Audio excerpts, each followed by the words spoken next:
মুখ্যমন্ত্ৰীৰ ডাইনিং হলত শয়ন কক্ষত ঠগন আজা বদৰুদ্দিন আজমলৰ সেয়েহে ডক্টৰ হিমন্ত বিশ্ব শৰ্মাই ফোন কৰা বা ফাইনেন্স কৰা সন্দৰ্ভত তেওঁ অৱগত এআইডিএফ মুৰব্বী মৌলানা বদৰুদ্দিন আজমলক প্ৰত্যুত্তৰ দি এই মন্তব্য শিৱসাগৰৰ বিধায়ক অখিল গগৈৰ চৰম হতাশাত ভুগি বদৰুদ্দিন আজমলে এনেধৰণৰ মন্তব্য কৰা বুলিও কটাক্ষ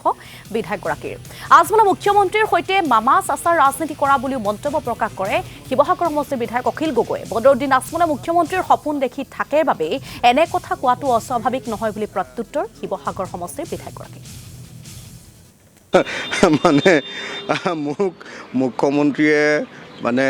পঠিয়াইছে নেকি মুখ্যমন্ত্ৰীয়ে ফাইনেন্স কৰিছে নেকি মৌলানা বদৰুদ্দিন আজমলে গম পাব কাৰণ বদৰুদ্দিন আজমল মুখ্যমন্ত্ৰী হোৱা কথাত থাকে যে বুজিছেনে নাই মুখ্যমন্ত্ৰীৰ বেডৰুম মুখ্যমন্ত্ৰীৰ ডাইনিং ৰুম মুখ্যমন্ত্ৰীৰ ড্ৰয়িং ৰুমত মানে যিহেতু বদৰুদ্দিন আজমল বহি থাকে গতিকে চাগে মুখ্যমন্ত্ৰীয়ে যেতিয়া মোলৈ ফোন কৰিছিলে চাগে তেখেতে বদৰুদ্দিন আজমলে চাগে শুনিছিলে কথাটো বুজি পাইছে নাই মই কি কৈছোঁ তাৰমানে মুখ্যমন্ত্ৰীয়ে মোক পঠিয়াইছে মুখ্যমন্ত্ৰীয়ে মোক ফাইনেন্স কৰিছে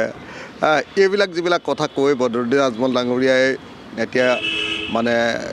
যিবিলাক লেমেণ্টেশ্যন কৰি আছে আৰু দুখ প্ৰকাশ মানে হতাশা ব্যক্ত কৰি আছে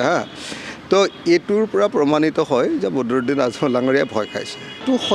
মানে ইউডিএফৰ নিচিনা হ'বলৈ গ'লেতো মই তেতিয়াহ'লে অখিল গগৈ নহ'মেই মইতো এতিয়া বদৰুদ্দিন আজমল হ'ম হয়নে নহয় গতিকে এইবিলাক অদৰকাৰী কথা আমি অসমৰ সমাজ জীৱনক গণতান্ত্ৰিকৰণ কৰিবলৈ লৈছোঁ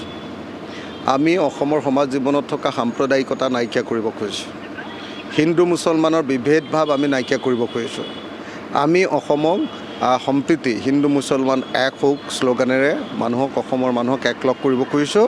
আৰু এইবোৰ ধৰ্মীয় উন্মাদনাৰ পৰিৱৰ্তে আমি কৰিব খুজিছোঁ যে উন্নয়নৰ প্ৰশ্নটোক আগবঢ়াই লৈ যাব খুজিছোঁ গতিকে মই ভাবোঁ যে এইবিলাক কথাৰ উত্তৰ দিবৰ কাৰণে যোগ্য নহয় তেখেতে দুখ প্ৰকাশ কৰি আছে তেখেতৰ বেয়া লাগিছে তেখেত হতাশ হৈছে তেখেত বিদায় ল'বলৈ লৈছে গতিকে তেখেতে এনেকুৱা ধৰণৰ কথা কৈ থাকিব আৰু মইতো যদি মুখখন মেলোতো বদৰুদ্দিন আজমলৰ বিষয়টো তেতিয়াহ'লেতো গমেই পাই